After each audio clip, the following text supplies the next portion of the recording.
नमस्कार दोस्तों, आप सभी का हमारे YouTube चैनल और एप्लीकेशन राकेश बलौदा झुंझुनू पे स्वागत है। तो आप सभी को पता होगा कि अपन ने जो प्रीवियस ईयर क्वेश्चन पेपर की जो सीरीज चला रखी थी, उसमें अपन ने इस पेपर का जो पहला वीडियो कर लिया था, अपन ने पार्ट फर्स्ट कर लिया था। तो उसमें आप देखोगे जाके तो पार्ट फर्स्ट है वो आपको मिल जाएगा। आज अपन बात करते हैं इसी पेपर का पार्ट सेकंड की। जो पार्ट सेकंड है उसकी बात करेंगे, उसमें कितने क्वेश्चन हैं और अपन उन क्वेश्चनों को आराम से सोल्व करेंगे। पिछले क्वेश्चन में मैंने आपको थोड़ा सा जल्दी बता दिया था, इस बार थोड़ा सा अपन समय लेके और आराम से करेंगे। जितने भी स्टूडेंट हैं मेरे साथ जुड़े हुए हैं, आप कमेंट जरूर करोगे, वीडियो को अपने सभी दोस्तों के साथ शेयर जरूर करोगे। तो अपन बात करते हैं आज उनके आगे क्वेश्चनों की। तो जितने भी स्टूडेंट जुड़े हुए हैं, जो क्वेश्चन आपको नहीं आता है उसको आप नोट डाउन कर सकते हैं, ताकि आगे दोबारा आपको वीडियो ना देखना पड़े। और वीडियो भी देखो तो आपको सबको पता होगा कि ये जो पीडीएफ है, यानी कि इन पेपरों की जो पीडीएफ हो, अपनी एप्लीकेशन राकेश बलौदा झुंझुनू पे लगभग अपन ने टारगेट रखा है कि 120 से लेकर 150 प्लस पेपर अपलोड करेंगे। उन पेपरों का आपको पता है कि टेस्ट पेपर है, यानी कि उन पेपरों का टेस्ट पेपर अपलोड करेंगे, ताकि कोई भी जैसे कोई भी पेपर है, ये पेपर है जैसे इसका टेस्ट पेपर अपलोड कर दिया तो आप टेस्ट देके अपना खुद का आंकलन कर लोगे पहले कि अपने कितने का है। उसके बाद उसका नीचे वीडियो अपलोड मिलेगा, आपको वीडियो में देख सकते हैं, टेस्ट मिल जाएगा, टेस्ट के बाद आपको पीडीएफ मिल जाएगी। तो ये तीनों चीज़ आपको हमारे एप्लीकेशन राकेश बलौदा झुंझुनू पे मिल जाएंगी।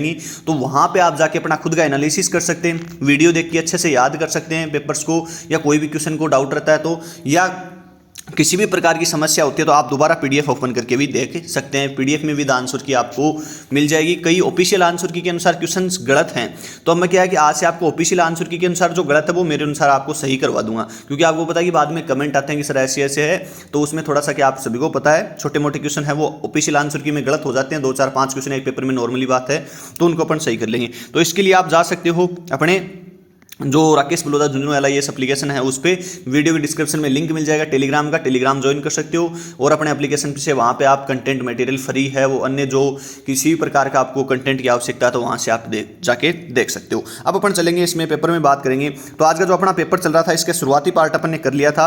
अब अपन शुरुआती पार्ट के बाद में आगे के पार्ट की अपन इसमें बात करेंगे। तो आगे का पार्ट अपन क्या है और अगले क्वेश्चनों की अपन बात करेंगे। तो यहाँ से अपना अगला क्वेश्चन स्टार्ट होता है।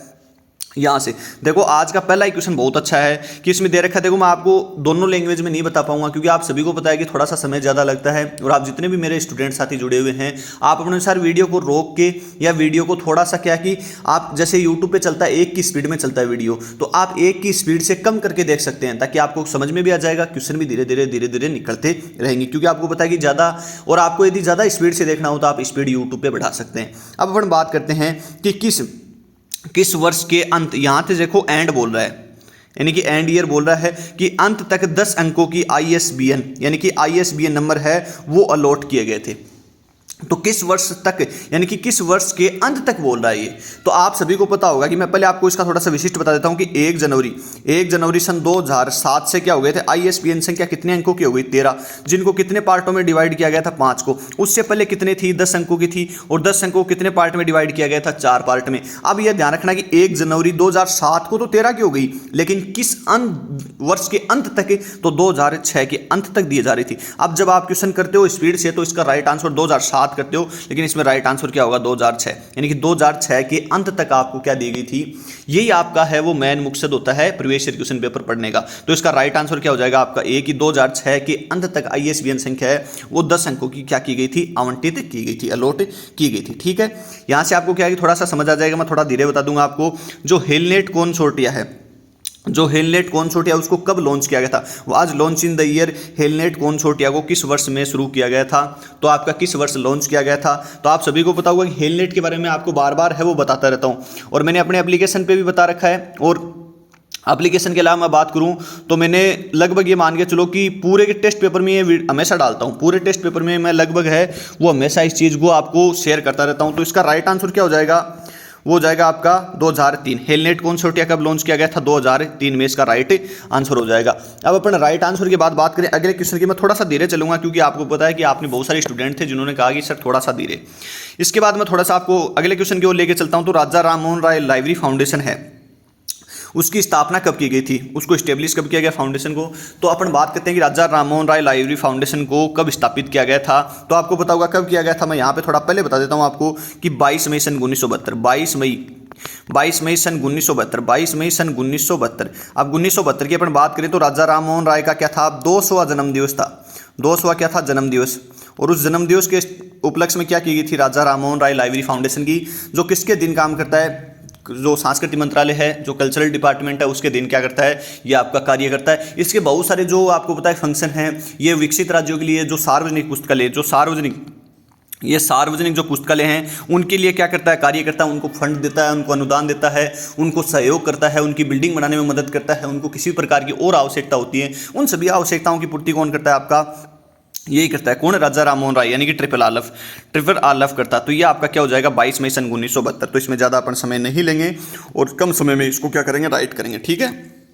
इसके बाद अगला है कि किस भारतीय पुस्तकालय में पांडुलिपियों का सबसे बड़ा संग्रह है, यानी कि जो अपनी लार्जेस्ट कौन सी, इसमें जो मैन्युस्क्रिप्ट जो पांडुलिपि हैं उनमें कौन सी लाइब्रेरी है जिनमें सबसे ज़्यादा जो आपका क्या है, पांडुलिपियों का संग्रह। आप हमेशा इस क्वेश्चन को गलत करते हो और मैं हमेशा आपको बताता हूं कि जो अपनी सरस्वती भवन लाइब्रेरी है, जो आपकी सरस्वती भवन लाइब्रेरी है, इसमें आपका सबसे ज़्यादा क्या है, जो भारत में पुस्तकालय में जो पांडुलिपियाँ हैं, मैन्युस्क्रिप्ट है, उनका सबसे ज़्यादा संग्रह इसी के अंदर है।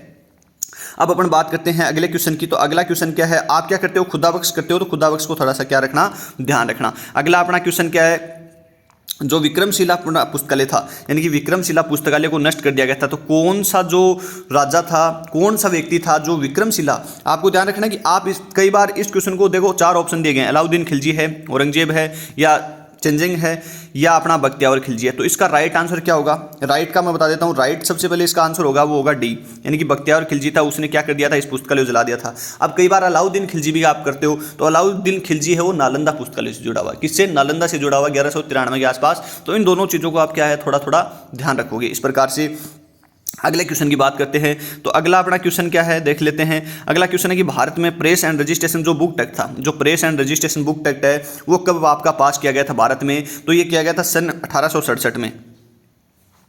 इसका थोड़ा सा देखो करेक्शन कर लेना भाई, ये पेपर में ही ऐसा था, जो पेपर टीम को दिया उसमें 1867 कर लेना आप, ठीक है। ये कब पारित किया गया, सन 1867 में, और यहाँ ये ऑप्शन लगा के इसको क्या कर लेना, राइट कर लेना। इसका राइट आंसर क्या हो जाएगा, प्रेस एंड जो रजिस्ट्रेशन बुक टैक्ट है, इसमें क्या था कि अंग्रेज थे और उस समय अंग्रेजों का राज था भारत पे। तो अंग्रेज है वो भारत में किसी भी प्रकार की जो प्रतिलिपि होती है उसको छापने के लिए यहाँ से क्या लेनी पड़ती थी, अनुमति। और आपको पता है कि यदि किसी भी प्रकार की प्रतिलिपि छपेगी या किसी प्रकार के कार्य होंगे तो अंग्रेजों की बगावत निश्चित थी, इसीलिए उन्होंने ऐसे ऐसे बहुत सारे एक्ट बना दिए थे। तो ये आपका यहाँ से क्या हो जाएगा, राइट आंसर हो जाएगा। इसके बाद अपन बात करते हैं ACI और PCI की।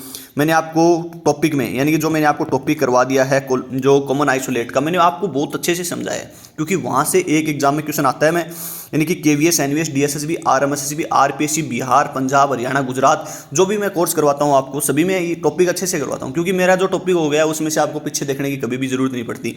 तो यहाँ पे आप देखो कि क्या बोलना चाह रहा है ये कि विच सिंबल इज यूज, जो रिप्रेजेंटिंग, यानी कि अपन बात कर रहे हैं कि जो अपन कौन से सिंबल को अपन रिप्रेजेंट कर सकते हैं, कौन से सिंबल का अपन प्रयोग कर सकते हैं, कौन से सिंबल को अपन प्रयुक्त कर सकते हैं, किस में बोल रहा है, ACI में।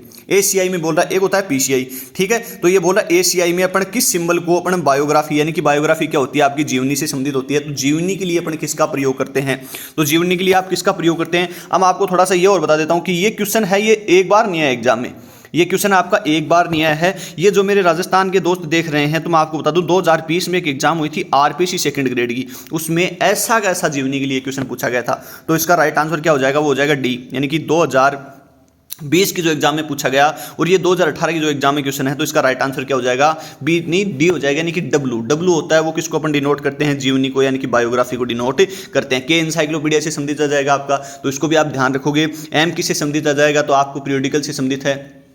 एन से संबंधित सीरीज तो होती है। तो आपको ध्यान रखना कि आप मेरे को कमेंट करके बताओ बी क्या होता है, कमेंट करके आप मेरे को बताना कि बी क्या होता है, क्योंकि मैं कमेंट हमेशा करता हूं, यदि आपने कमेंट कर दिया तो आपके वो दिमाग में छप गया क्वेश्चन। अब अपन अगले क्वेश्चन की बात करते हैं। तो अगला अपना क्वेश्चन क्या था कि जो तत्काल पूर्व संदर्भ, यानी कि तत्काल पूर्व संदर्भ होता है, उसके अलावा अपन पूर्व में किसी अन्य संदर्भ को दर्शाने तो किसको प्रयोग करते हैं, किसका प्रयोग करते हैं। तो मैंने आपको एक पिछले क्वेश्चन में भी बताया था, और इस क्वेश्चन में भी आपको मैं बता देता हूं। तो इसका आपको सभी को पता होगा कि पिछले में बताया मैंने आपको, पिछले में क्या था, आंसर ऑप्शेट था, लेकिन इसमें क्या हो जाएगा, ई बीटा आपका राइट आंसर है, ठीक है। ये मैंने आपको टॉपिक करवा दिया है। अगला क्वेश्चन क्या है कि मैं देखो आपको बार बार ये बताता हूं कि कोलन, DDC और आपका यानी कि UDC, इनमें से एक संस्करण आता है। तो कोलन क्लासिफिकेशन का चतुर्थ संस्करण कब प्रकाशित हुआ, तो आप चतुर्थ का ऐसे याद रखोगे, 33, 39, 50, 52, 57, 60, रीप्रिंट 63 और 87। अब इनके आगे लगा लोगे 19, ठीक है, ऐसे देखो 19 लगा लोगे। अभी आपको याद रह जाएंगे 1, दूसरा, तीसरा, चौथा, पांचवा, छठा रीप्रिंट और ये 7वां। इस प्रकार से आप कोई भी पूछ ले आपको याद रहेंगे। ठीक है, कोई भी एडिशन पूछ ले आपको याद रहेगा। अब आप मिला लेना। इसमें चौथा पूछा है, चौथा सन 1952 कौन से ऑप्शन में है, ये रहा। इसमें 2 तो ऑटोमेटिक कट जाते हैं, आपको यदि काटने होते तो 1 कट जाता भाई, 2 तो नहीं कटते तो 1 आपका इसमें कट जाता सन 1954। ठीक है, तो राइट आंसर क्या हो जाएगा आपका सन 1952 में। इसी प्रकार से आप यूडीसी के साइंस का याद रख सकते हो, वो आगे बता देंगे आपको। ठीक है, इसमें क्या आपका अलग क्या है कि निगमनात्मक जो तर्क होता है, जो निगमनात्मक तर्क होता है वो किसकी ओर बढ़ता है, यानी कि वो 2 इसमें आते हैं। तो एक तो आता है डेडिकेटिव, एक आता है इंडिकेटिव। तो इसमें ध्यान रखना कि जो डेडिकेटिव संबंधित होता है वो किससे संबंधित होता है, तो वो आपका जनरल टू पर्टिकुलर बढ़ता है, जनरल टू पर्टिकुलर बढ़ता है। तो यानी कि सामान्य से विशेष की ओर जाता है। ये तरह किस में जाता है, सामान्य से विशेष की ओर जाता है। प्रोजेक्ट गुटेनबर्ग, तो मैं आपको थोड़ा सा बता देता हूँ कि जो प्रोजेक्ट गुटेनबर्ग है उसकी शुरुआत किसने की थी। तो 4 ऑप्शन दिए गए, एलन केंट, इसके बाद माइकल हार्ट, ई गॉरमैन और एलन के। तो इसका राइट आंसर कौन सा, आपको सभी को पता होगा कि माइकल हार्ट ने क्या की थी, आपकी प्रोजेक्ट गुटेनबर्ग यानी कि ई बुक से संबंधित होता है। तो इसकी आपकी क्या की थी, शुरुआत की थी। जब आपको ई बुक पढ़ते हो तो इसमें आपको इस टॉपिक को आप पढ़ते हो। इसके बाद अगले क्वेश्चन की अपन बात करते हैं। तो जो सौर सेविक मॉडल है वो 1 है, सौर सेविक मॉडल इज ए। तो सौर सेविक मॉडल 1 किससे संबंधित है, आप मेरे को कमेंट करके साथ साथ बताते रहा करो, क्योंकि मैं समय ले लेता हूँ प्रत्येक क्वेश्चन में। समय लेने के बाद आपको बताता हूँ जो उपयोगकर्ता यानी कि user centred information search model. आगे ध्यान रखोगे कि क्या बोलना चाह रहा है, यानी कि सर्च मॉडल बोल रहा है human information behaviour model, user जो सेंटर्ड इंफॉर्मेशन बिहेवियर मॉडल। तो इनमें से कोई नहीं, तो आपको ध्यान रखना कि सर्च मॉडल है, ये क्या एक सर्च है। तो इसमें हो जाएगा यूजर सेंटर्ड यानी कि उपयोगकर्ता केंद्रित सूचना खोज मॉडल। इसको इस प्रकार से आप क्या रख सकते हो, ध्यान रख सकते हो। ये इसका क्या राइट आंसर है। ठीक है, पहले ऑप्शन अच्छे से पढ़ोगे तो आपको पता लग जाएगा, क्योंकि छोटी छोटी बातें ही हैं। अगला क्वेश्चन क्या है कि डॉक्टर एस आर रंगनाथन के द्वारा, यानी कि मॉडल लाइब्रेरी एक्ट के बारे में पूछ रहा है कि डॉक्टर एस आर रंगनाथन ने कहाँ पे और कब आयोजित किया। दोनों बात पूछ सकता है, यह कहाँ पे कब। तो ये ऑल एशियन एजुकेशन जो कॉन्फ्रेंस आयोजित हुई थी बनारस वाराणसी में, बनारस वाराणसी, ठीक है, बनारस वाराणसी यूपी में हुई थी आपकी। बनारस वाराणसी यूपी में जो आपकी कॉन्फ्रेंस हुई थी ऑल एशियन एजुकेशन, कब हुई थी, 26 से लेकर 30 दिसंबर, 26 से 30 दिसंबर सन 1930। अब आप बोलोगे सर ऐसे भी पूछता है क्या, आजकल पूछने लग गए। क्यों, आपने देखा होगा डीआरटीसी की स्थापना पूछ ली थी हाई कोर्ट के पेपर में, और सब सारे ऑप्शन में 1962 दे रखा था। आपने देखा होगा कि एक क्वेश्चन और था जो आया था, कौन सा था मेरे थोड़ा सा ध्यान नहीं है, क्योंकि उनकी फिक्स दे रखी थी। तो आपको ध्यान रखना कि 26 से 30 दिसंबर 1930, क्योंकि आपको देखना होगा कि पहले जो पेपर आया था उसमें अपन पढ़ते हैं कि मद्रास लाइब्रेरी एसोसिएशन में आपको खुद को पढ़ाता हूँ सन 1928, लेकिन इस बार तो उसने हद पार कर दी। आप बताओ 31 जनवरी 1928, 31 अगस्त यानी कि 31 अगस्त 1928, और इसके बाद दे रखा था 31 अक्टूबर 1928, 31 दिसंबर 1928, 31 दिसंबर 1928। अब बताओ आप, मैं तो आपको 1928 ही बताता हूँ और 1928 ही पूछता है, लेकिन एक पेपर में अभी थोड़े दिन पहले आया था 31 जनवरी सन 1928। ठीक है, यानी कि MLA मद्रास लाइब्रेरी एसोसिएशन जो अपने डॉक्टर एस आर रंगनाथन शुरुआती पुस्तकों का प्रकाशन हुआ। ठीक है, तो इसी प्रकार से इसका भी ध्यान रखना 26 से 30 दिसंबर सन 1930 वाराणसी। ये राजस्थान लाइब्रेरियन सेकंड ग्रेड का तो नहीं है, 2016 का प्रश्न है। ठीक है, इसको ध्यान रखोगे आप, राजस्थान लाइब्रेरियन 2016 में क्वेश्चन पूछा गया था, तो इससे संबंधित आपका था। इसमें क्या किया गया था, मॉडल जो पुस्तकालय के जो प्रारूप हैं वो तैयार किए गए, और उनके आधार पर ही सन 1948 में, उनके आधार पर ही 1948 में भारत में पहला सार्वजनिक पुस्तकालय अधिनियम पारित हुआ। अब आप बोलोगे सर 1948 में क्यों, कई बार तो आप सर 1945 कोल्हापुर बताते हो, लेकिन आप मेरी बात सुनते नहीं हो। मैं बोल रहा हूँ कि स्वतंत्रता के बाद पहला था ये, उससे पहले जो कोल्हापुर में हो गया था वो बाद में महाराष्ट्र में आपको मिला दिया गया। ऐसे तो हैदराबाद में था 1955, लेकिन उसको बाद में मिला दिया गया आंध्र प्रदेश में। तो ऐसे मैसूर में था कर्नाटक, तो मैसूर वाले को भी कर्नाटक में। तो इस प्रकार से आप ध्यान रखोगे, छोटी छोटी बातें हैं पुस्तकालय अधिनियम से संबंधित। इसमें पुस्तकालय अधिनियम का प्रारूप तैयार हुआ, उसी प्रारूप पे क्या हुआ, मैंने आपको जो पुस्तकालय अधिनियम टॉपिक करवा रखा है अच्छे से पूरा करवा रखा है। इसके बाद अपन बात करते हैं कि जो, अब आप भी मेरे को साथ साथ बताते रहोगे। देखो थोड़ा सा नीचे कर लेते हैं क्वेश्चन को। अगला क्वेश्चन अपना क्या है कि जो निस्केर यानी कि निस्केर किन संस्थानों के विलय से 30 सितंबर सन 2002, ये भी आप ध्यान रखोगे। क्यों रखोगे, क्योंकि यहां से क्वेश्चन आया था 30 जनवरी, अभी आया था हाई कोर्ट के एग्जाम में। मैं बोल रहा था ना कि मेरे याद नहीं है, ये आ गया देखो 30 जनवरी, यानी कि 30 जनवरी को अपना 30 जनवरी 2002 को क्या हुआ था, किसका गठन हुआ था, सीलिप का। आपको सबको पता होगा कि IIAS और इसको LA को जोड़कर बनाया गया था। ये पूछी थी, ये अगली वाली क्वेश्चन तो काट दी थी, और ये सन पूछ ली थी कि बताओ सी से संबंधित कौन सी सन है, तो 30 जनवरी। मैं आपको क्वेश्चन पेपर कराऊंगा, सारे दिखाऊंगा, आप बस जुड़े रहें। पूरे के पूरे पेपर हैं, मैं आपको अपने यूट्यूब चैनल पे, एप्लीकेशन पे आपको लगभग फ्री ऑफ कॉस्ट कराने की कोशिश करूंगा। कि जैसे ही आप एक मूवी देखते हो, देखो प्रमोट नहीं करता, लेकिन आप एक मूवी देखते हो सिपाही, जैसी सिपाही एक मूवी है अमित भड़ाना सर की आई थी, उसको आप देखोगे तो आपको लगेगा कि वास्तव में शिक्षा किस स्तर पर है और किस स्तर पर शिक्षा की आवश्यकता है। तो आप उनको देखोगे तो इस प्रकार से जरूर हमारे मन में विचलन होती है कि जितना कम हो उतने कम खर्च में या जितने कम पैसे में अपन कोशिश करेंगे अच्छे से अच्छा कंटेंट है वो प्रोवाइड करा सकें आपको। तो यहाँ देखोगे कि 30 जनवरी पूछी थी उसकी सन, और मैं बार बार आपको 30 जनवरी पढ़ाता हूँ। मैं फीड की भी फिक्स सन पढ़ाता हूँ आपको, 2002 में क्या थी, 30 सितंबर भी फिक्स पढ़ाता हूँ और ये 30 जनवरी फिक्स पढ़ाता हूँ। ठीक है, तो इसमें आपको किन किन जोड़ को निष्केर, अब निष्केर से संबंधित निस पर भी हो गया है तो उसको भी आप ध्यान रखोगे। तो ये इंस डॉग और निस्कॉम, इंस डॉग और निस्कॉम दोनों को जोड़ के बना दिया गया। और अब इसमें क्या जोड़ दिया गया, आपका निस पर बन गया। अब निस पर किसको जोड़ के बना है, किसको जोड़ के बना है, और उसका नाम नहीं बताऊंगा, उसको जोड़ के बना है। उसकी स्थापना सन 1980 में हुई थी। अब किस कौन सा वो डास है उसको आप मेरे को बताओगे, लिख के कमेंट करके बताओगे कि सर इन दोनों को जोड़कर, और आप मेरे को बताओगे कि महीना, फिक्स महीना बताओगे कि 2021 में है, 2022 में, 2023 में, अप्रैल में है, मई में है, जून में है, क्या है, आप मेरे को कमेंट करके बताओगे कि ये कब हुआ था। क्योंकि इस प्रकार के क्वेश्चन है, ये क्वेश्चन आपका कॉलेज प्रोफेसर एग्जाम में पूछ लिया गया, जो मैं आपको बार बार पहले बताता था। अब अपन अगले क्वेश्चन की बात करते हैं। तो जो आपका क्वेश्चन था मैंने आपको रिपीट कर दिया, सन 1933 में प्रकाशित कोलन क्लासिफिकेशन थी, यह डॉक्टर एस आर रंगनाथन की जो दूसरी पुस्तक थी। अब आप ये 5 पुस्तक जो शुरुआती रटना, या कुछ भी हो जाए आप इनको रट के ही चलो, क्योंकि ये 5 शुरुआती पुस्तक है ना, लगभग 4 रट लो, 5 नहीं आता तो पहला आपको 5 लॉज, दूसरी सीसी, तीसरी यानी कि क्लासिफाइड कैटलॉग कोड, और चौथी आपकी वैसे रटो आप तो एडमिनिस्ट्रेटिव रट लो, क्योंकि जो आपकी प्रशासनिक वाली थी 1935, पूछते कम है। इसके बाद आपकी 5वीं तो भाई रटनी नहीं है, कौन सी, अपने प्रोलेगम टू लाइब्रेरी क्लासिफिकेशन सन 1937। इसके बाद यानी कि इनका मैं सन बताऊंगा आपको, वैसे तो लाइब्रेरी एडमिनिस्ट्रेटिव 1935 थी ये, ठीक है। अब ये 1937 वाली, इसके बाद छठी रटो तो थ्योरी ऑफ द, जो थ्योरी से संबंधित थी आपकी उसको रटो, theory of the library classification से संबंधित थ्योरी से संबंधित किताब आई थी सन 1938, इनको तो रटो ही रटो। इसके अलावा आपकी बहुत सारी हैं, लेकिन इनको शुरुआती रटो क्योंकि इनका क्रम पूछ रहा है आजकल बहुत ज़्यादा। तो ये अपनी 5 लॉज कब आई थी, तो सन 1931 में, ये सन 1933 में, ये कब सन 1934 में। इन बातों का आप थोड़ा थोड़ा याद रखोगे तो आपका क्वेश्चन होगा। अब मैंने बताया कि आपको पहले भी करवा दिया, कोलन में भी ये क्वेश्चन करवा दिया था कि इसका प्रकाशक कौन था, तो ये था। और इसका पहले मैंने बता दिया 31 जनवरी सन 1928 में स्थापना हुई थी, ठीक है। तो मद्रास लाइब्रेरी एसोसिएशन, इसकी भी सन बताओगे कमेंट में, इनकी तो आप ध्यान रख छोड़ देना, कोई दिक्कत नहीं है, ठीक है। तो सीरियल्स बताओगी, सन 1961 है, सन 1963 है, 1961 में क्या हुआ, 63 में क्या हुआ, कहाँ पे स्थापना की, कितना बजट किया, इसकी घोषणा किस में, यूनिवर्सिटी में कब सम्मेलन हुआ था, मद्रास में जो सम्मेलन हुआ यूनिवर्सिटी में सन 1957 में, मैं बता देता हूँ, उसमें घोषणा हुई। तो कब इसकी स्थापना हुई, कब इसका जो राज्य सरकार है उसके द्वारा इसका रजिस्ट्रेशन कर लिया गया, किस राज्य में हुआ, ये किसका, जो वर्तमान में जो प्रकाशक हैं डॉक्टर एस आर रंगनाथन के, वो किसके पास है, सीरियल्स के पास है। तो ये छोटी बातें आप लिख के बताओगे। आज थोड़ा अपन धीरे चल रहे हैं, मैं थोड़ा स्पीड से बढ़ा देता हूं। निम्न में से कौन सा डेटाबेस है, यानी कि डेटाबेस के बारे में बात कर रहा है। सबसे पहले तो डेटाबेस क्या होता है आपको पता होगा कि प्रमुख शैक्षणिक यानी कि जो एकेडमिक से संबंधित होता है उसकी बात कर रहा है, एवं भारत में अनुसंधान यानी कि रिसर्च के बारे में बात कर रहा है, विकास यानी कि शिक्षा के क्षेत्र में जो डेवलपमेंट है उनके कार्यरत वैज्ञानिकों, शोधकर्ताओं यानी कि जो वैज्ञानिक हैं, साइंटिस्ट हैं, शोधकर्ता, रिसर्चर हैं, या अन्य सदस्य यानी कि कोई भी अन्य फैकल्टी मेंबर हैं, उनके जो प्रदान करता है डाटा, कौन प्रदान करता है, तो प्रोफाइल है उन सभी की प्रोफाइल वो एक ही करता है। वो कौन करता है, विद्वान करता है, ठीक है। शोध गंगा, शोध गंगोत्री, कैलीवर, प्लानर, विद्वान,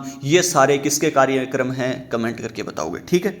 अब इसके बाद मैं अगले क्वेश्चन की ओर चलता हूं। तो अगला क्वेश्चन क्या है कि जो फादर्स ऑफ बिब्लियोग्राफी है तो वो कौन है, आपको सभी को पता है। देखो रॉबर्ट वोट नहीं है, पॉल होटलैंड नहीं है क्योंकि डॉक्यूमेंटेशन है, एजे वालफोर्ड नहीं है क्योंकि मार्गदर्शिका है, कोनार्ड गेसर इसका राइट आंसर हो जाएगा। क्या हो जाएगा, कोनार्ड गेसर इसका राइट आंसर हो जाएगा। इसके बाद थोड़ा सा मैं स्पीड बढ़ा देता हूँ। देखो आपने कहा सर थोड़ा धीरे करवाना, तो धीरे तो आपको पता है कि मैं बाद में इसकी बातें बताने लग जाता हूँ कि सूचना साक्षरता है, जो इन्फॉर्मेशन लिटरेसी है, उस शब्द का सर्वप्रथम प्रयोग कब किसने किया, तो उसका सर्वप्रथम प्रयोग किसने किया था, तो वो किया था पालजी जरकोशी ने। कब, सन 1974 के आसपास। तो इसका आप कमेंट करके बताओगे। पेपरलेस सोसाइटी का किसने किया था, वो आप मेरे को कमेंट करके बताना, इसके आसपास है, ठीक है। इसके बाद अपने जो प्रसिद्ध थर्ड वेव जो नाम की लेखक की पुस्तकें है, वो थर्ड वेव किसकी थी, यानी कि आप बताओगे तो मैं सीधा बता देता हूँ आपकी, वो किसकी थी, एल्विन टॉपलर की थी। किसकी, एल्विन टॉपलर की थी। थोड़ा सा आप में जल्दी चलते हैं अपने, ये क्वेश्चन आपके राजस्थान कॉलेज लाइब्रेरी में पूछ लिया गया था कि, पहले मैं बता देता हूँ कि क्या पूछ रहा है। आरडीए किस वर्ष स्थापित हुआ, सबको पता है कि 10 भाग होते 2010 में स्थापित हुआ। किस पे आधारित था, ये पूछा था, AACR2। क्वेश्चन क्या पूछा, दिमाग से था कि ACR2 को और इसके अलावा और अन्य तत्वों को जोड़कर एक ऐसा कार्यक्रम स्टार्ट किया गया। रिसोर्स डिस्क्रिप्शन असेस पूरा नाम दिया, इसका आरडीए नहीं दिया था, स्थापित किया गया। तो वो किस पे आधारित था, उनको यानी कि सूचीकरण पे किया गया, किस पे आधारित था, ACR2 पे। ऐसा क्वेश्चन आया था, थोड़ा बड़ा था, मैं करवा दूंगा आपको। तो 2010 इसका राइट आंसर हो जाएगा। ठीक है, 2010 इसका राइट आंसर है। इसके बाद अपन बात करते हैं कि जो चैप्टर 10 की बात कर रहा है ACR2 में, तो जो ACR2 मैंने आपको 13 चैप्टर थे पूरे करवा दिए।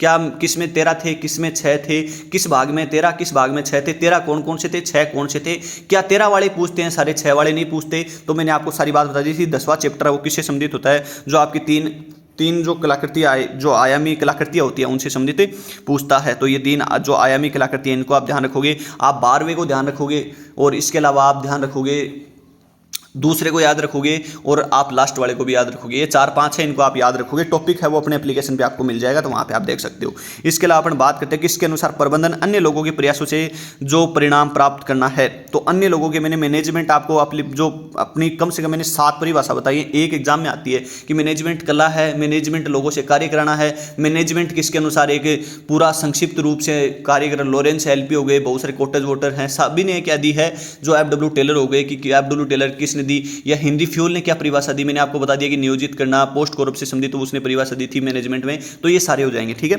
तो इसमें आपका बिल्कुल राइट आंसर क्या हो जाएगा, लॉरेंस LP है, उसने ये परिभाषा आपकी दी थी कि लोगों से कार्य कराना, उनके मध्य परिणाम प्राप्ति करना, यानी कि उनके प्रयासों से संबंधित करना। इसके बाद अगला क्वेश्चन क्या आपका अगला है कि जो लोगों के बारे में 2 बुनियादी धारणाएं यहाँ पे देखोगे, थोरी अक्स और वाई करते हैं आप। इसका नाम ध्यान रखोगे डगलस मैकग्रेगर का। किसका, डगलस मैकग्रेगर का नाम ध्यान रखोगे कि थोरी अक्स वाई में किसका हो जाएगा, डगलस मैकग्रेगर, क्योंकि डगलस मैकग्रेगर बहुत इंपॉर्टेंट था और वहां पे जाते आपको कंफ्यूजन हो जाता है। इसके बाद अपन बात करते हैं अगले क्वेश्चन की। तो अगला क्या है, डॉक्यूमेंटेशन। देखो मेरा जो क्वेश्चन रहता है वो सामने आ जाता है आपकी।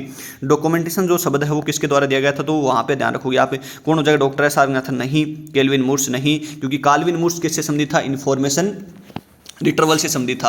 अब आप एक और व्यक्ति को ध्यान रखोगे, तो बिजमैन को ध्यान रखोगे, इन्फॉर्मेशन ट्रांसफर और रिट्रीवल से संबंधित आपका काल्विन मुर्स हो जाएगा। मिखाइलो किससे संबंधित है, आप मेरे को बताओगे इन्फॉर्मेटिक्स से है या इन्फॉर्मेटिक्स से है। दोनों बात मैंने आपको अलग बोतली है, तो ये ध्यान रखोगे। आप मिखाइलो के बारे में बताओगे, इसका राइट आंसर कौन सा हो जाएगा, पॉल हॉटलैंड व हेनला फोंटेन, दोनों ही जुड़े थे डॉक्यूमेंटेशन से संबंधित, लेकिन सबसे ज्यादा डॉक्यूमेंटेशन प्रतिपादित क्या शब्द वो पॉल हॉटलैंड ने किया। हेनला फोंटेन को सन 1913 में नोबेल पुरस्कार मिला था, वो भी डॉक्यूमेंटेशन के क्षेत्र में मिला। अब मेरी तो ये बात रहती है कि काम किसने किया, पॉल हॉटलैंड ने बेचारे ने, और नोबेल पुरस्कार कौन लेके चला गया, तो वो उन्होंने काम उसके क्षेत्र में ज्यादा किया था। ठीक है, यानी कि कोई काम की नींव रखना और उसके ऊपर पूरा कार्य करना, तो नींव रखने वाले को नहीं मिलता। आपको पता है, कोई भी बिल्डिंग की नींव रख दी, चले गए, लेकिन उसका पूरा काम किसने किया, अच्छे से क्या हुआ, तो आपको पता है कि ताजमहल वाला आपने एग्जाम्पल जानते हो। तो ऐसी बात है। अब अपन चलते हैं अगले क्वेश्चन में। तो जो आपका फॉर्मिंगटन प्लान होता है, तो वो किससे संबंधित होता है, बार बार बता दिया। ना पुस्तकालय अधिनियम होता है, ना पुस्तकालय सूचीकरण होता है, ना पुस्तकालय अनुक्रमण यानी कि इंडेक्सिंग होता है, वो पुस्तकालय में सहयोग होता है। पुस्तकालय सहयोग या जो लाइब्रेरी कॉर्पोरेशन है, लाइब्रेरी शेयरिंग है, क्या होता है, बहुत बड़ा टॉपिक है। इसके लिए कौन कौन से सम्मेलन हुए, पुस्तकालय जो क्यों आवश्यक है, यानी कि कौन कौन सी इसके लिए संधियां हुई, क्यों आवश्यक है पुस्तकालय में। एक जो 2 समान आकार के पुस्तकालय आपस में अपनी जरूरतों को पूरा करने के लिए जो अपने पास रखी हुई सामग्री का आदान प्रदान करते हैं, तो उनको अपन क्या करते हैं, पुस्तकालय जो सहयोग। पुस्तकालय सहयोग इसका पुराना नाम था, अब क्या है, पुस्तकालय संसाधन सहभागिता। पुस्तकालय संसाधन सहभागिता में एक क्वेश्चन आया था इतना शानदार कि पुस्तकालय संसाधन सहभागिता में किसका क्या नहीं किया जाता, यानी कि आदान प्रदान नहीं किया जाता। ऑप्शन में थे कर्मचारी, दूसरा था बुक, यानी कि बुक का नाम यानी लिख लेना आप कैसे भी, पहले में कर्मचारी, दूसरे में बुक, तीसरे में था पाठक, तीसरे में क्या था, पाठक, और चौथे में था पुस्तकालय फर्नीचर, यानी कि पुस्तकालय फर्नीचर से संबंधित था। ठीक है, अब ये क्वेश्चन था। अब आप दिमाग लगाओगे तो क्या सोचोगे कि यार कर्मचारी है, तो कर्मचारी को तो देखो पता नहीं कि कर्मचारी को तो यार भेज सकते हैं दूसरे पुस्तकालय में, आप चले जाओ। बुक भी देते ही हैं क्योंकि संसाधन सहभागिता होती है। पाठक को भी भेज देते हैं कि आप चलो, आप दूसरे पुस्तकालय में चले जाओ, लेकिन आपके दिमाग में पुस्तकालय फर्नीचर तो नहीं दे सकते। आप ध्यान रखना इस बात का। मैं देखो बैक कर लेता हूँ वापस। इसमें ये आपका राइट आंसर था। कौन सा राइट आंसर था, क्योंकि यहाँ से आप इनको देखोगे तो राइट आंसर ये था कि पाठक को अपन कोई भी पुस्तकालय में उसकी जरूरत, उसकी जिज्ञासा को पूरी करने के लिए नहीं भेज सकते। वो अपन वहीं पे करेंगे। अपने को चाहे किसी भी प्रकार की आवश्यकता पड़े, चाहे वो कर्मचारी की आवश्यकता पड़े तो कर्मचारी को लेके आओ दूसरे पुस्तकालय से, बुक की आवश्यकता पड़े तो लेके आओ, फर्नीचर की आवश्यकता पड़े तो दूसरे पुस्तकालय से लेके आओ काम में लेने के लिए, अगले का वापस दे देंगे। लेकिन पाठक को अपन उसकी जिज्ञासाएं, उसके मन में उठने वाली जो पुस्तकों के प्रति प्यार है उसको अपन शांत करने के लिए अपने पुस्तकालय में क्या करेंगे, सभी आवश्यकताएं हैं जो पाठक की उनको अपन पूरी करने की कोशिश करेंगे। ठीक है, ये बातें हैं जो ऐसे बन के आती हैं, आजकल रटा वटा नहीं आता। तो इसमें ध्यान रखोगे जो एमएल के बारे में पूछ रहा है तो काउकेप सिद्धांत, प्रिंसिपल ऑस्मोसिस, वॉल फीचर और वॉल ऑर्गन। तो फैक्ट एनालिसिस जो फैक्ट से संबंधित जो सिद्धांत थे वो डॉक्टर जो फेसेट से संबंधित सिद्धांत थे वो डॉक्टर एस आर नाथन ने बताए थे 4। इनमें से कौन सा नहीं है, ओस्मोसिस वाला नहीं है। कौन सा नहीं है, ओस्मोसिस वाला नहीं है, क्योंकि इसकी जगह कौन सा आएगा, एक्टर टूल वाला आएगा, एन एक्टर टूल वाला आपका आएगा। तो ये ध्यान रखोगे आप। इसके बाद अपन मैं अगले क्वेश्चन की बात कर लेता हूँ। तो अगला क्वेश्चन है कि फेयर यूज टर्म है वो मोस्ट रिलेटेड किससे संबंधित है, रिलेवेंट किससे संबंधित है। जो फेयर यूज जो टर्म है तो वो आपकी बौद्धिक संपदा अधिकार से, बौद्धिक संपदा अधिकार से, इसके अलावा घर पर अध्ययन हेतु उधार ली गई पुस्तकें, ये तो आपको उधार ली गई पुस्तकें क्या होती है, इंटर लाइब्रेरी लोन। ठीक है, संदर्भ पुस्तकों से नहीं, संदर्भ पुस्तकें नहीं होती। तो ये राइट आंसर क्या हो जाएगा, कॉपीराइट से संबंधित है। किससे संबंधित है, फेयर यूज कॉपीराइट से संबंधित है। इसके बाद अपन बात करते हैं अगला क्वेश्चन क्या है, निम्नलिखित में से कौन सा नेटवर्क प्रोटोकॉल नहीं है। तो HTTP है, हाइपरटेक्स्ट ट्रांसफर प्रोटोकॉल है, SMTP simple mail transfer protocol आपका मेल के लिए काम में आता है, TCP/IP है, ट्रांसफर प्रोटोकॉल हो जाएगा आपका IP यानी कि इंटरनेट प्रोटोकॉल से संबंधित होता है। लेकिन Z39 पॉइंट ये क्या है, इन्फॉर्मेशन सूचना पुनः प्राप्ति से इन्फॉर्मेशन है या जो सूचना है उसकी पुनः प्राप्ति रिट्रीवल के लिए काम में लिया जाता है। आप मेरे को कमेंट करके बताओगे कब बना और किसने बनाया था इसको। ठीक है, क्योंकि ये छोटी बात है लेकिन आपके एग्जाम में पूछते हैं। इसके बाद जो ये अगला क्वेश्चन है कि यूनिवर्सल बिब्लियोग्राफिक कंट्रोल, ये ध्यान रखना यूनिवर्सल आते ही सीधा फीड मत टेकना, क्योंकि यूनिवर्सल ओनली फीड में नहीं होता, यूनिवर्सल डेसिमल क्लासिफिकेशन दिख गया चेप देते हैं। इसमें ध्यान रखना ये पूछ रहा है UBC के बारे में, और UBC UAP ये बहुत सारे कार्यक्रम हैं, सिस्टर लाइब्रेरी, ये आप सबके किसके हैं आपको सभी को पता होगा। तो ये आपके किसके हैं, आपके इफ्ला के कार्यक्रम है। इसका आंसर भी गलत माना था उन्होंने भी, फीड मान रखा था ओरिजिनल आंसर के में, लेकिन फीड नहीं है इसका, फीड से संबंधित आप ध्यान रखोगे बस ओनली UDC की।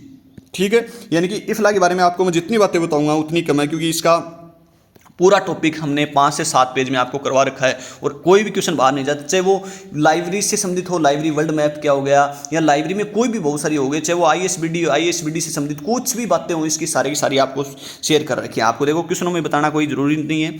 अगला क्वेश्चन है कि POP का फुल फॉर्म क्या होती है। तो पोस्ट ऑफिस प्रोटोकॉल होता है। ये क्या होता है, पोस्ट ऑफिस प्रोटोकॉल, इसका राइट आंसर होता है।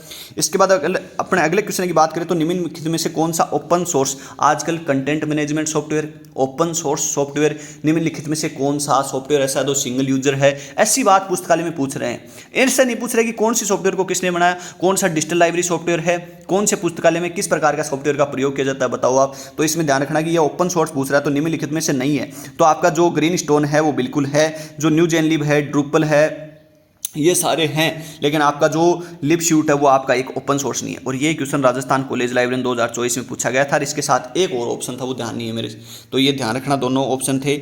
इसके बाद अपन बात करें तो जो पैसिव जो वर्तमान में वेब ऑफ साइंस है वो किसका उत्पादन है, तो वो जो क्लेरिवेट है उसका उत्पादन है। ठीक है, इसके बाद ये क्वेश्चन आपका आया था राजस्थान कॉलेज लाइब्रेरी में भी, हाई कोर्ट में भी आया था कि मिलियन बुक प्रोजेक्ट है वो कार्नेगी मेलन यूनिवर्सिटी के द्वारा स्टार्ट किया गया।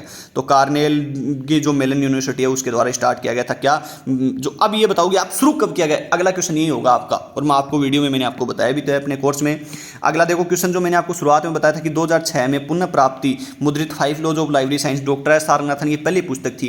कॉपीराइट किसके पास है, तो मैंने आपको एक छोटी सी बात बता दी थी कि वर्तमान में जितने भी कॉपीराइट है वो सीरियल्स के पास है। ठीक है, ये बात मैंने आपको ऊपर बता दी थी। तो ये क्वेश्चन आ गया, क्वेश्चन आएंगे घूमते फिरते मैं जो बता रहा हूँ। अब आप मेरे को ये बात बताओगे, इसमें 2 बातें हैं, एक तो इसमें भूमिका कि किसने भूमिका लिखी और इसने किसकी प्रस्तावना लिखी, इस बार ये क्वेश्चन आएंगे। टोटल पेज कितने थे इसमें, यानी कि टोटल पेज तो आप छोड़ देना, कोई नहीं याद रहेंगे आपके, लेकिन ये ध्यान रखो कि भूमिका प्रस्तावना किसने लिखी, या 5 लॉज ऑफ लाइब्रेरी साइंस में जो डॉक्टर एस आर नाथन ने किसको समर्पित की थी, किसको समर्पित की थी। एक बात और बता देना, पुस्तकालय विज्ञान के जो 5 सूत्र हैं इनमें पुस्तक चयन के लिए कितने काम में लिए जाते हैं। ऑप्शन में मैं आपको दूंगा शुरुआती 2, शुरुआती 3, शुरुआती 4, शुरुआती 5। अब मेरा ऑप्शन ये है कि ये A है, ये B है, ये C है और ये D है। कमेंट करके बताओगे कि कितने सूत्र पुस्तक चयन में काम में लिए जाते हैं।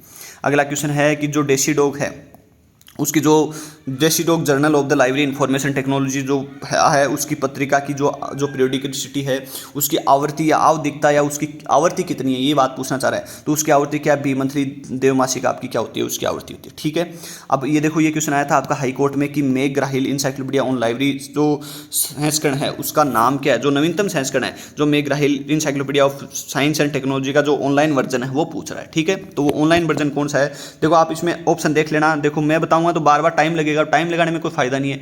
आप रोक के भी पढ़ सकते हो, धीरे भी पढ़ सकते हो। तो इसका क्या हो जाएगा, साइंस बिल्कुल राइट आंसर हो जाए। ठीक है, इसके बाद अगला है कि वर्ल्ड ऑफ लर्निंग एक प्रकार की निर्देशिका है और वहाँ कहाँ से प्रकाशित होती है, सबको पता है, ये लंदन से प्रकाशित होती है।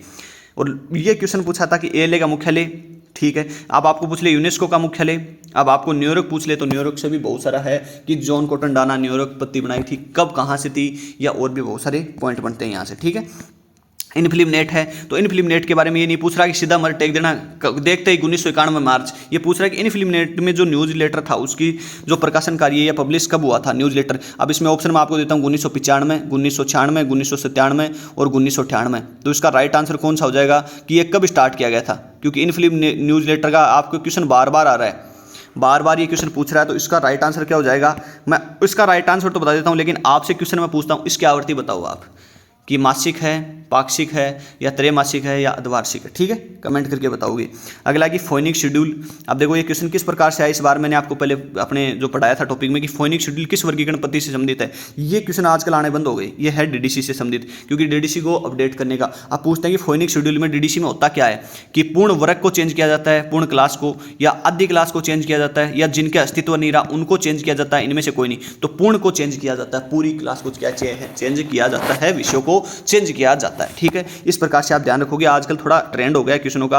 अब ये ध्यान रखो कि first edition encyclopaedia Britannica first पूछ रहा है, 1768 में फर्स्ट बार पब्लिश हुए। तो उसमें कितने थे, तो उसमें 3 थे, जो यानी कि माइक्रोपीडिया, मैक्रोपीडिया और प्रोपीडिया। अब क्या हो गए, इंडेक्स भी जुड़ गया, कितने हो गए, क्या हो गए, क्या इसका नाम चेंज हुआ। सर्वप्रथम इसका प्रकाशन किसने किया, मैंने टॉपिक यूट्यूब पे फ्री ऑफ डाल रखा है, प्ले लिस्ट में जाके देख सकते हो। ठीक है, इसके बाद मैं अगला क्वेश्चन की बात करूं तो किस वर्ष से इंडियन साइंस सबस्टेक पूछ रहा है, ना तो इंडियन लाइब्रेरी साइंस सबस्टेक पूछ रहा, ना लाइब्रेरी एंड इन्फॉर्मेशन साइंस सबस्टेक पूछ रहा, क्योंकि ये तीनों चीज बात अलग अलग होती हैं। तो ये ध्यान रखना, इसका प्रकाशन सन 1965 है। क्या है, 1965 है। ठीक है, अब इसके बाद मैं अगली बात करूं तो अगली पुस्तक क्या है कि पुस्तक गाइड टू रेफरेंस मटेरियल। मैंने आपको शुरुआत में बताया था जब ये नाम मेरे को AJ वालफोर्ड दिखा था कि यह पुस्तक उसकी है। ठीक है, तो इसका AJ वालफोर्ड हो जाएगा, गाइड से संबंधित है। मैंने आपको नाम भी लिया था वहाँ पे, लेकिन आपने दोबारा वीडियो देखोगे तो आपको पता लग जाएगा। इसके बाद अगला है कि निम्नलिखित में से कौन सा भारत का सरकार का क्लाउड है, तो मेघराज है। सभी को पता है मेघराज जो भारत सरकार का है। अब ई ग्रंथालय किसने विकसित किया था, तो ई ग्रंथालय एक सॉफ्टवेयर है और उसका विकास किसने किया था, तो NIC नेशनल इन्फॉर्मेशन सेंटर सन 1976, ये कपड़ा सन 1977 के बाद। ठीक है, तो ये बात आपकी हो जाएगी, इंपॉर्टेंट है। इसके बाद अपन बात करते हैं तो निम्न में से कौन सा प्लेरिज्म जो सॉफ्टवेयर नहीं है, तो वो निम्नलिखित में से कौन सा सॉफ्टवेयर नहीं है, तो उरकुंड है, टर्निट है, ये इटिब्लास्ट भी, लेकिन ये नहीं है। ठीक है, यानी कि प्लेजियरी है वो आपका एक सॉफ्टवेयर नहीं है साहित्य चोरी को रोकने के लिए। इसके बाद अपन बात करें तो संचार के हेलिकेल जो मॉडल है उसके प्रवर्तक कौन थे, तो हेलिकेल मॉडल के थे डेविड बेरलो नहीं थे, सिननवी और मैथमेटिक्स थे, F डेंस बिल्कुल सही है, F डेंस थे वो इस मॉडल के प्रवर्तक थे। इसके बाद मैं बात करता हूं तो निम्नलिखित में से कौन सा डबलिन कोर मेटाटार, ये क्वेश्चन बहुत पढ़ो आप, ये पढ़ो और इसके साथ कौन सा पढ़ो, एक पढ़ो आप परिग्रहण रजिस्टर। ये क्वेश्चन आजकल आने ट्रेंडिंग होगी। परिग्रहण रजिस्टर में कितने कॉलम होते हैं, स्टैंडर्ड साइज क्या होती है, क्या कॉलम में क्या लिखा जाता है। ठीक है, अब ये ध्यान रखो कि आप इसमें कौन सा तत्व नहीं है, तो आप मेरे को इसमें कमेंट करके बता दो तो अच्छी बात है, लेकिन कई स्टूडेंट को नहीं पता होगा, क्योंकि पता होने का मतलब है कि टॉपिक पढ़ते नहीं है, बस वो एक ध्यान रखते हैं 15-15-15। मैंने आपको बताता हूँ कि क्रिएटर होता है, टाइप होता है, यानी कि प्रकार हो गया या इससे संबंधित, लेकिन प्लेस इसमें कोई भी 15 तत्वों में नहीं होता। इनका क्रम पूछते हैं, मैं आपको ये टॉपिक है यूट्यूब पे करवा दूंगा फ्री ऑफ कॉस्ट। इसके बाद मैं बात करूँ तो आपकी जो सेरा है, इसको ध्यान रखना, यानी कि कंसोर्टिया ऑफ जो रिसोर्स इन एग्रीकल्चर है उसकी स्थापना कब हुई थी, तो उसकी स्थापना हेलिकेल भी, अब वो हेलनेट भी आपसे शुरुआत में पूछ लिया था और ये भी आपका पूछ रहे हैं, तो इसमें भी आपको ध्यान रखना कि इसका क्या हो जाएगा, राइट आंसर हो जाएगा वो नवंबर, यानी कि इसको ध्यान रखना CERA को पूछ रहा है, तो सेरा को क्या हो जाएगा नवंबर 2007 इसका राइट आंसर हो जाएगा। इसके बाद अपन बात करें तो ये देखो दोबारा आ गया क्वेश्चन, एक ही दोबारा वही क्वेश्चन आ गया, ये फेज रिलेशन से आया आपका कि फेज रिलेशन में आपके 3 होते हैं, अलग अलग पार्ट होते हैं, उन तीनों में अपन किस किस अक्षर का प्रयोग है वो बेस के लिए करते हैं, किसका अपन डिफरेंट के लिए करते हैं, किसका अपन टूल के लिए करते हैं, इन सब का मैंने आपको बता रखा है। तो phase relation topic, common isolate topic, ये टॉपिक ऐसे जो ना तो कोई पढ़ाता और इनको ना अच्छे से समझ के जाते, क्योंकि इनसे क्वेश्चन आते हैं, चिन्ह सरल आता है, बहुत सरल क्वेश्चन है, लेकिन इसको क्या है कि आप करने बैठोगे तो जिसको नहीं आता उसके लिए बहुत हार्ड है, जिसको नहीं आता उसके लिए बहुत हार्ड है। इसमें क्या है कि निम्नलिखित में से अक्षर है वो इंट्रा एरे जो डिफरेंस के लिए पूछ रहा है, डिफरेंस 4 नंबर पे आता है, आपको पता होगा डी है, डी 4 नंबर पे आता है, डिफरेंस 4 नंबर पे आता है, फेज रिलेशन के लिए W का प्रयोग होता है इसमें। अब ये सभी के मैं आपको है आगे वीडियो बता दूंगा पूरा, क्योंकि कौन सा किसके लिए प्रयुक्त होता है, कि इसमें आपका इंटर एरे के लिए है, इंटरफेक्ट के लिए है,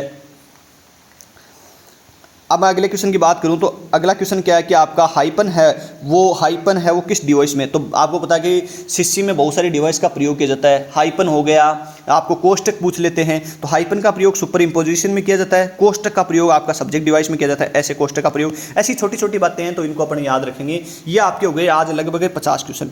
तो ये आप इसी प्रकार से अपन पूरे पेपर सोल्व कर लेंगे। आप थोड़ा सा सब्र करें, जो मैं क्वेश्चन बताता हूँ आपको यदि उन्होंने लिख लिया जिंदगी में तो कभी नहीं भूलोगे। प्रिंट के चक्कर में रहते हो आप, प्रिंट तो नहीं होता, आपको पता है, जो आपने लिख लिया वो आपके हाथों से। एक नोटबुक डाल लो और आप डेली 50% नहीं लिख सकते क्या? जो मेहनत करेगा वो 50 नहीं, मैंने जो बातें बताई है वो उनके नीचे लिख लेगा। मैंने सब्जेक्ट वाली बताई थी कि कोष्टक का प्रयोग, ऐसे लिख लो, कोष्टक का प्रयोग जो सब्जेक्ट डिवाइस है उसमें किया जाता है सीसी के अनुसार। तो बात हो गई वही, कल को क्वेश्चन आए कोष्टक, ये चिन्ह बनाता है ऐसा कैसा, लिख भी नहीं देते वो, किसका प्रयोग किस सब जो आपकी डिवाइस होती हैं, अल्फाबेट डिवाइस हो गई, सुपर है या इससे संबंधित होता तो आप इसको सीधा कर दोगे। ठीक है, ऐसे ऐसे क्वेश्चन आप इनको क्या करोगे, राइट करोगे। आगे वाला पार्ट है वो जल्दी अपलोड कर देंगे, कंटिन्यू आपके अपलोड होते रहेंगे। और इसके साथ ही आपको एप्लीकेशन पे जाके वहाँ पे भी कंटेंट है उसको भी आपको देख लेना है। किसी प्रकार के कोर्स की आपको आवश्यकता है तो वो भी एप्लीकेशन पर आप देख सकते हैं। इसके अलावा आप हमारे टेलीग्राम में जरूर ज्वाइन हो जाएं, क्योंकि वहाँ पर जो आपकी बहुत सारी इन्फॉर्मेशन होती है, लाइब्रेरी भर्तियाँ होती हैं, इनकी सूचना डाली जाती है। तो मैं आपको 2 क्वेश्चन करवा देता हूँ।